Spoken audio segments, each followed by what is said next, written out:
प्रधानमंत्री मोदी ने गुजरात में चुनाव प्रचार के दौरान कहा था, राजस्थान में मुझे याद आ रहा है कि इस पाकिस्तान को मैं कटोरा लेने को मजबूर कर दूंगा। आपको याद होगा, वीडियो हम लोगों ने सुनाया था। तो क्या पाकिस्तान की इस बदहाली में टीम मोदी के उस डोभाल की भी भूमिका है?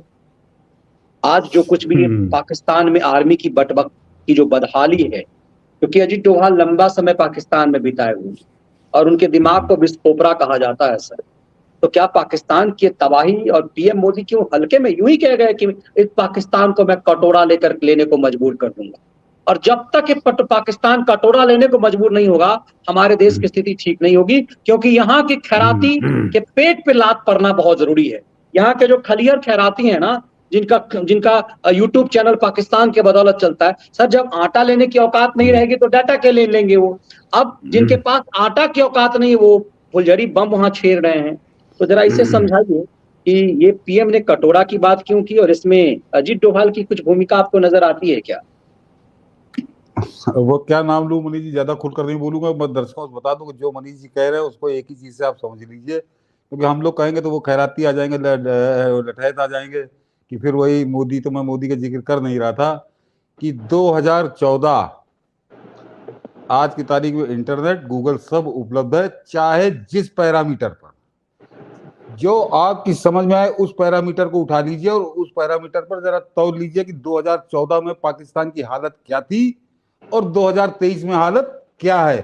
और मैं जानबूझकर 2014 की बात कर रहा हूं कि मोदी यहाँ पे बैठे हैं और उस 2014 से 2023 9 साल में पाकिस्तान की, चाहे आप आर्थिक ले लीजिए, चाहे औद्योगिक ले लीजिए, चाहे व्यापारिक ले लीजिए, चाहे सामाजिक ले लीजिए, स्पोर्ट्स ले लीजिए, स्पोर्ट्स की ले लीजिए। मैंने कहा था कि जो आपकी समझ में आया, चाहे वो एग्रीकल्चर पे ले लीजिए, चाहे जीडीपी की ले लीजिए, जिस पैमाने पर ले लीजिए, यहाँ वहां का कराची का स्टॉक एक्सचेंज ले लीजिए, और तो और जो पाकिस्तान का सबसे मजबूत पक्ष था, जिसको मैं ज्यादा डिटेल में बोलूंगा नहीं, कि जो पाकिस्तान का समझिए ब्रह्मास्त्र हुआ करता था, चाहे आतंकवाद को ले लीजिए, और वो आतंकवाद कैसा उल्टा पड़ रहा है पिछले 8-9 साल से, पाकिस्तान को कितना महंगा पड़ रहा है, ये मैंने कहा था डाटा आप देख लेंगे तो आपकी समझ में आ जाएगा। पिछले साल 550 से ज्यादा पाकिस्तानी आतंकवादियों का शिकार हुए हैं।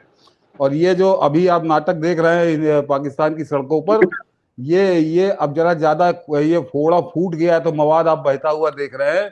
ये अभी पिछले 1.5-2 महीने से हम लोग मनीष जी से बात कर रहे थे, एक दिन हम लोग इस पर चर्चा कर दी, तब तक ये हो ही गया कि वो जो नॉर्थ वेस्ट फ्रंटियर है, जिसको इमरान खान का सबसे मजबूत गढ़ कहा जाता है, जहां पर आज पेशावर की असेंबली में आग लगाई गई है, वो करीब करीब पिछले कई महीनों से वहां पे वो तालिबानी लफंगे, उनका राजकाज चल रहा है। वहां आर्मी काम खत्म हो चुका। वहां पर अफगानिस्तान के तालिबान वो रोज 2-4 सैनिकों को शहीद कर देते हैं पाकिस्तान के, और अपना उनका जो सीमावर्ती इलाका है वो पाकिस्तान में घुसकर अपना राज चला रहे हैं। और उनका दावा है कि ये नॉर्थ वेस्ट फ्रंटियर तो हमारा है। जो पाकिस्तान हम लोगों को समझाता था कि कश्मीर हमारा है, तो इससे बड़ा सरदर्द एक अफगानिस्तान के बॉर्डर पर तैयार है। और उसके लिए किसको आप श्रेय देना चाहेंगे, ये बोलना बहुत ठीक नहीं है। वह अकलमंद को इशारा काफी, तो आप लोग बुद्धिमान है कि वो कश्मीर से बड़ा सरदर्द वो नॉर्थ वेस्ट फ्रंटियर पर पाकिस्तान के लिए तैयार, वो बाकायदा उस सरदर्द में काम करना शुरू कर दिया। वो माइग्रेन की तरह हो गया है और रोज 2-4 सैनिक उसके मर रहे हैं, जिसको वो बड़ी मुश्किल से सेंसर करता रहता है, लेकिन फिर भी खबरें छपकर आ जाती है। और दूसरा मनीष जी, ये 2014 के बाद जो सबसे बड़ा अंतर आया है कि अभी जो परसों नरसों वो खालिस्तान का एक गुर्गा मारा गया है लाहौर के अंदर, लाहौर या इस्लामाबाद में मारा गया है।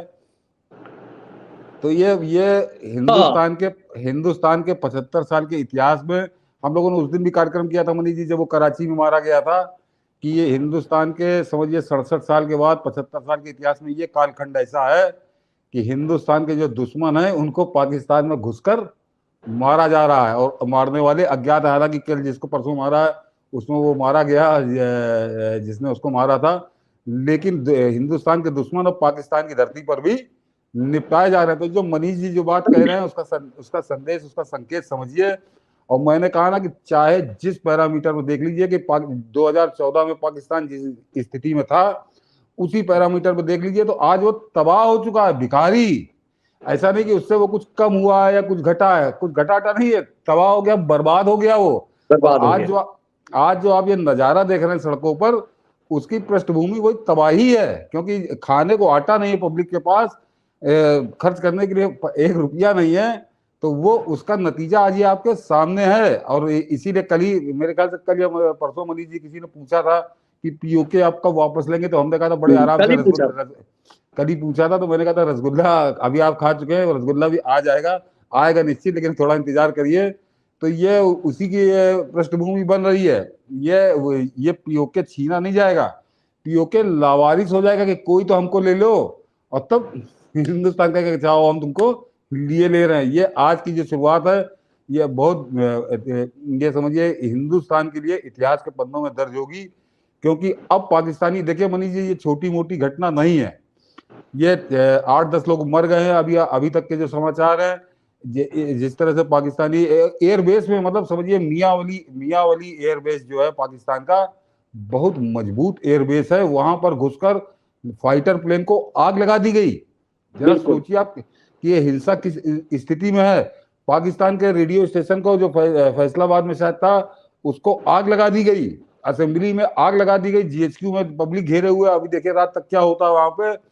तो ये जो दरार पड़ी है, ये जो विभाजन हुआ है पाकिस्तानी आर्मी के भी वहां पे, ये लड़ाई अब लंबी चलेगी, और ये लंबी चलेगी, और एक दूसरे को जब तक ये बर्बाद नहीं कर देंगे तब तक ये मानेंगे नहीं। और इससे बेहतर हिंदुस्तान के लिए क्या हो सकता है? ये इन खैरातियों के चक्कर मत पड़िए। तो ऐसा गंभीर हो कि उस खबर को बता रहा है जैसे इनके घर में कोई गमी हो गई है। मेरे लिए बहुत प्रसन्नता का दिन है। बिल्कुल सर, ये खैराती कह रहे, पड़ोस में आग लगना अच्छी बात नहीं होती है। पड़ोस में आग लगे तो हमें भी सचेत होना चाहिए।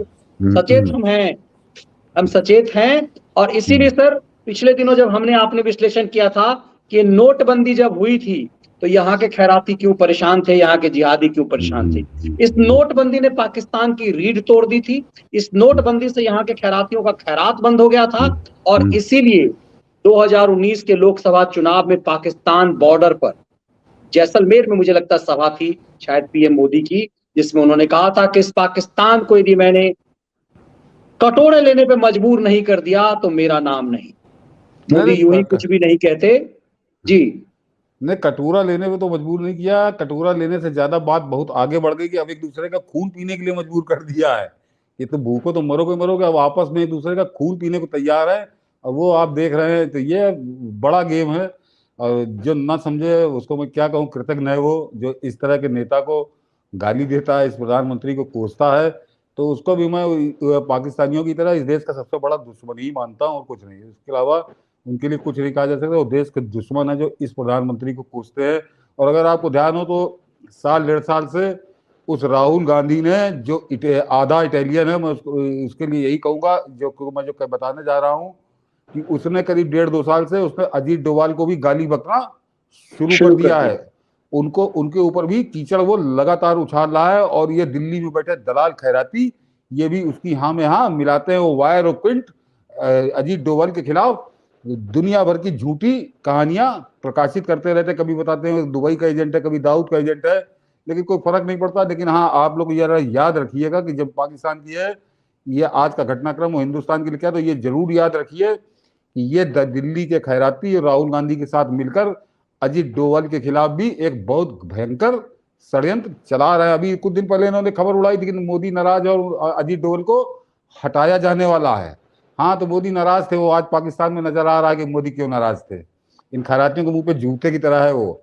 आज जो पाकिस्तान में हम लोग नजारा देख रहे हैं तो बता रहे हैं कि मोदी क्यों नाराज थे डोभाल से।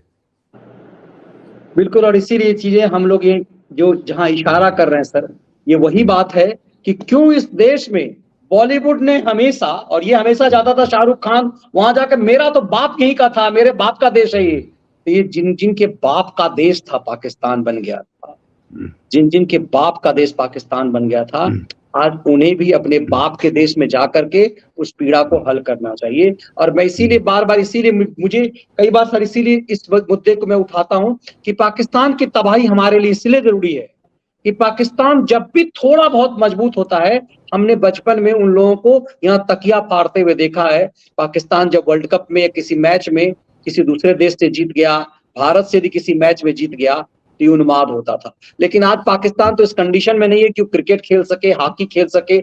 एक दौर था जब हॉकी और क्रिकेट में भारत पर वो भारी पड़ जाता था। उस दौर में इमरान खान का वो दौर था जिसमें उसने कहा था कि कश्मीर जो है उसका फैसला इस पे कर लो। इसीलिए पाकिस्तान की तबाही जरूरी है।